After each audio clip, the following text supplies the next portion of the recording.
O espírito pode permanecer vagando sem se dar conta de que desencarnou? Mas como isso é possível? Ele não percebe que não habita mais um corpo físico? O que é capaz de provocar esse tipo de ilusão? Quando nós desencarnamos, saímos fora do corpo físico. Algumas pessoas podem continuar ligadas ao seu ambiente doméstico ou ao seu trabalho, ou pode ficar por aí andando a esmo, quando a pessoa está despreparada ou muito ligada aos apetites físicos, por exemplo, bebida, cigarro, vícios diversos, alimentação.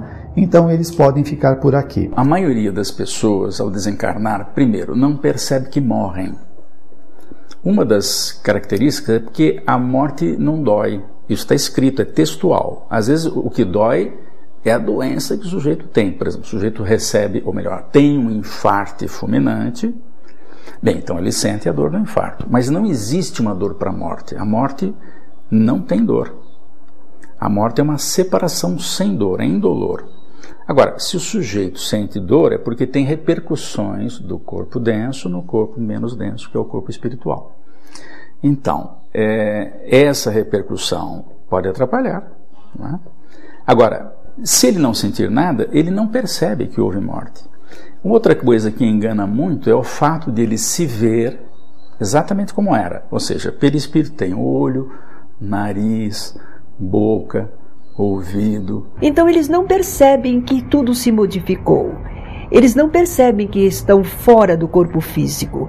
Eles continuam se sentindo, habitando ainda um corpo, agindo através de um corpo que lhe dá perfeita consistência para o mundo fluídico em que eles estão se encontrando. Porque ele se vê, então ele pensa assim, eu estou vivo. Está, só que está do outro lado. Os que estão do lado de cá não enxergam, e ele que está do lado de lá não consegue se comunicar. É um desespero. É por isso que divulgar o Espiritismo, para que as pessoas saibam como é que é esse processo, vai ajudar muito na hora da morte, porque todos nós vamos desencarnar um dia, não é isso? E nós nem sabemos quando. E é bom saber dessas coisas, para, se acontecer qualquer coisa, a gente saber o que fazer. O que pode dominar, por exemplo, é a convicção da pessoa que não existe vida depois da morte do corpo físico. Esta convicção passa a ser uma auto-hipnose. A pessoa se hipnotiza e ele começa a acreditar nesta ideia. Quando ele chega na vida espiritual, ele não tem informações, ele não tem espaço mental para conceber esta realidade, então ele não vê como uma vida extrafísica. Neste prezado momento, milhares de espíritos encarnados estão desencarnando. Muitos, mas uma grande, esmagadora maioria, em situações de grande dificuldade, de grande sofrimento, como por exemplo nos hospitais. Esses espíritos ficam durante muito tempo ali no ambiente em que desencarnam. Agora, essa questão de termos alguém que nos ajuda a entender o significado da desencarnação, nos orientando para que a gente saia desses ambientes, também isso é verdadeiro. Existe sim. Aqueles que querem que querem nos ajudar, realmente procuram fazer isso, nos orientando a respeito da nossa nova situação. É por isso que alguns espíritos, por enquanto, ficam deslocados, não se direcionam, porque não têm o pensamento elevado, porque não buscam, porque não traçaram rumos, porque não estabeleceram ligações maiores no campo espiritual. Então eles vivem como que em si mesmados, em si mesmos, nas suas sensações e na sua ignorância da realidade, até que são ajudados, despertados por espíritos amigos e encaminhados para o seu pleno restabelecimento espiritual. Há que nos trabalharmos para nos conscientizarmos em todos os instantes da nossa vida e para podermos aproveitar as experiências neste mundo de experiências, de provas, de experimento, para crescermos, para nos libertarmos dos desequilíbrios que temos desenvolvido através dos séculos. Como se dá a volta ao mundo corporal? A reencarnação é mesmo necessária? No próximo bloco.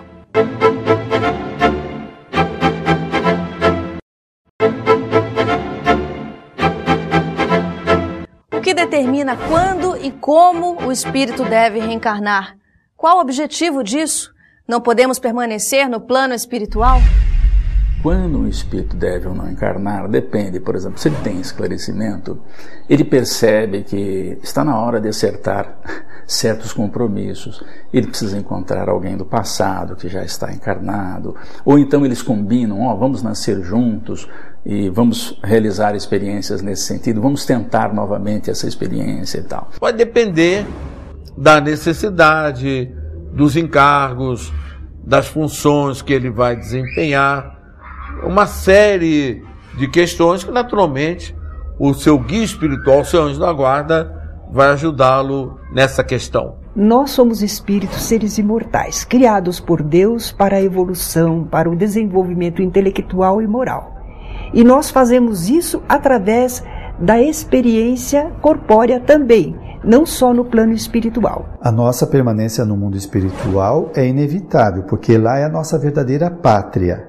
Um dia nós vamos estar mais tempo na vida espiritual e ainda as condições como são nós não conhecemos, mas ainda precisamos da vida intrafísica, porque é aqui que nós vamos desenvolvendo as nossas qualidades, como na vida espiritual também. Nós precisamos vir a este planeta, nós servimos de instrumento divino.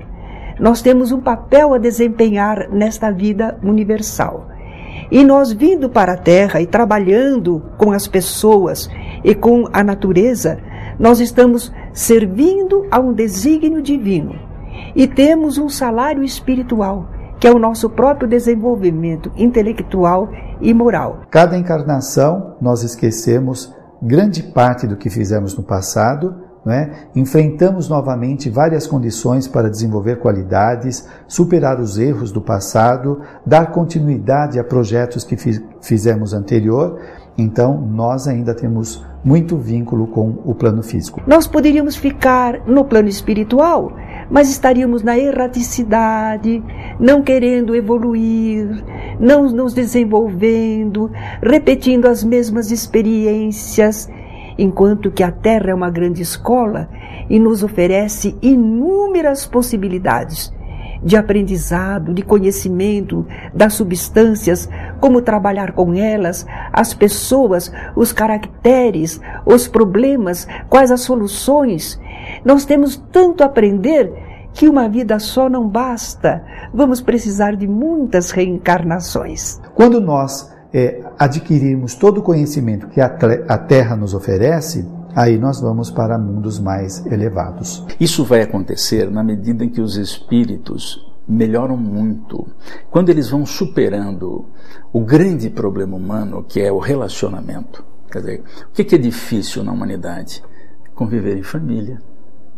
Marido e mulher, pais e filhos, patrão e empregado, vizinhos. Quando a gente vai resolvendo isso, se apresentando diferente e melhor, a gente não precisa mais dessa experiência. Então fica mais tempo na vida espiritual. Quando o espírito atinge determinado nível, ele não precisa tanto das reencarnações em planeta de expiação e provas. Claro, ele vai reencarnar em algum instante. Mas ele pode fazer muito aprendizado ficando na vida espiritual, o que é uma maravilha. Então todos nós devemos tentar conseguir isso, ficar mais tempo lá e menos aqui. Mas isso vai depender de como nós nos relacionamos com todos aqueles que convivem conosco. Como é a vida em mundos mais evoluídos que a Terra? O espírito pode escolher onde deseja habitar? A gente não tem muita informação a respeito de mundos mais evoluídos, mas deve ser uma coisa maravilhosa. A vida em mundos mais elevados que a Terra certamente deve ser muito mais feliz do que a nossa condição, que ainda é de provas e expiações. Agora, como deve ser um mundo de felicidade, um mundo totalmente espiritualizado, ainda nós não temos conhecimento, mas certamente deve ser tudo de bom, com muita fraternidade, criatividade, elevação, onde não existe já maldade, competição negativa, mas ao contrário, a fraternidade onde as pessoas se dão bem. Escolher para onde a gente vai e quer habitar depende da evolução, né? Por exemplo, uma criança pequena Você não pergunta se ela quer ir para a escola. Você manda para a escola, e naquela que você acha que deve, ou porque é compatível com o nível salarial, enfim, você escolhe a escola. Agora, na medida em que a criança vai crescendo, chega um ponto que ela escolhe. Eu quero estudar em tal lugar. Bom, então é ela que está fazendo escolhas. Então, existem espíritos que fazem escolhas de onde querem reencarnar. Dentro das leis divinas, cada um tem aquilo que merece ou de que precisa. Então, naturalmente, o espírito estará colocado no ambiente que ele precisa ou merece, mesmo deixando o corpo físico. Tanto quando ele encarna como quando ele desencarna, ele é sempre conduzido àquilo que lhe é adequado, necessário, possível. Entretanto, a misericórdia divina pode ensejar que nós recebamos um estímulo, nós tenhamos uma vontade de querer algo mais, tentar escolher, assim como escolhemos às vezes as nossas provas aqui na Terra. Quem sabe podemos escolher uma situação no mundo espiritual, mas vai depender se aquilo é realmente útil, necessário, adequado para nós. Senão, não nos será concedido. Não deixe para depois. Para saber quando chegar a hora, buscar informação, estar preparado, só traz benefícios. Evita sofrimentos, angústias, perturbações e ajuda a aproveitar melhor nossa passagem pela Terra. Você encontra mais informações também em nosso site, programatransição.tv.br, e na nossa página no Facebook. Esse foi o programa Transição, a visão espírita para um novo tempo.